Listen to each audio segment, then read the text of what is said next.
So അതുകൊണ്ടാണ് social മീഡിയയിൽ പെട്ടെന്ന് തന്നെ കോൺട്രവേഴ്സീസ് ഉണ്ടാകുന്നത്. അതായത് നമ്മളൊരു പോസ്റ്റോ ട്വീറ്റോ മറ്റോ പോസ്റ്റ് ചെയ്യുമ്പോൾ നമ്മൾ ഉദ്ദേശിച്ച ഒരു ഫീലിങ്ങോ മീനിങ്ങോ ആയിരിക്കില്ല ഓഡിയൻസിന് കിട്ടുക.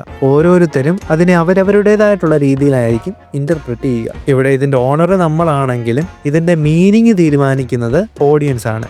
ഈ ഒരു കോൺസെപ്റ്റാണ് റൊലാൻ ബാർത്തിന്റെ the death of the author. അതായത് ഒരു വർക്ക് ക്രിയേറ്റ് ചെയ്ത് പബ്ലിഷ് ചെയ്ത് കഴിഞ്ഞാൽ പിന്നെ ആ ഓതറും ആ വർക്കും തമ്മിലുള്ള ബന്ധം ഇല്ലാതാകുന്നു.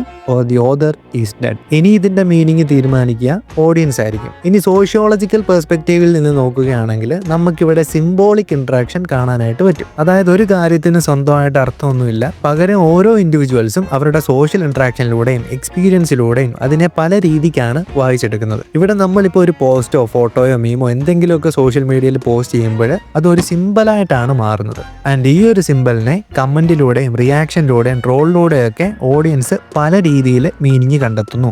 ഇവിടെ ആ ക്രിയേറ്റർ ആ പോസ്റ്റിലൂടെ ശരിക്കും എന്താണ് പറയാൻ ഉദ്ദേശിച്ചതെന്നതിന് യാതൊരു പ്രസക്തിയില്ല. ഡെത്ത് ഓഫ് ദി ഓതറിൽ പറയുന്ന പോലെ തന്നെ ഓരോ ഓഡിയൻസ് ഇവിടെ വെറും പാസീവ് വ്യൂവേഴ്സ് മാത്രമല്ല, പകരം കോ ഓതേഴ്സ് കൂടിയാണ്. ഫോർ എക്സാമ്പിൾ, ഇപ്പോൾ ഒരു സെലിബ്രിറ്റിയോ ഇൻഫ്ലുവൻസറോ മറ്റോ അവരുടെ പാർട്ണറുമായിട്ട് നിൽക്കുന്ന പ്രൊഫൈൽ പിക്ചർ മാറ്റിയെന്ന് വിചാരിക്കുക. അവരുടെ ഉദ്ദേശം മേ ബി പുതിയൊരു ലുക്ക്, സിംഗിളായിട്ട് നിൽക്കുന്ന ഫോട്ടോ, അല്ലെങ്കിൽ പുതിയൊരു ബ്രാൻഡുമായിട്ടുള്ള ഡീലിന് വേണ്ടിയിട്ടായിരിക്കും ഫോട്ടോ മാറ്റിയത്. പക്ഷേ ആ ഫോട്ടോ അവിടെ നിന്ന് മാറ്റിയ നിമിഷം മുതൽ അതിന്റെ മീനിങ് അവരുടെ കയ്യിൽ നിന്ന് പോകും. ചിലർ പറയും അത് ബ്രേക്കപ്പിന്റെ ഹിന്റ് ആണെന്ന്, മറ്റു ചിലർ പറയും അവർക്ക് മറ്റ് അഫെയർ ഉള്ളതുകൊണ്ടാണെന്ന്. അങ്ങനെ പല ഗോസിപ്പ് പേജുകളും ഈ ഒരു കാര്യം വെച്ച് പല സ്റ്റോറീസ് ഉണ്ടാക്കും.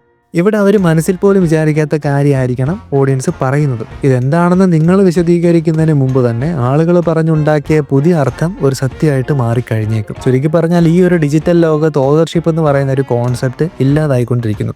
ഇവിടെ പോസ്റ്റ് ചെയ്യുന്ന ഏതൊരു കോണ്ടന്റും ആളുകൾക്ക് ഇന്റർപ്രറ്റ് ചെയ്യാനും റിയാക്ട് ചെയ്യാനും റീപർപ്പസ് ചെയ്യാനും ഉള്ള ഒരു ഷെയർഡ് സിമ്പിൾ മാത്രമാണ്.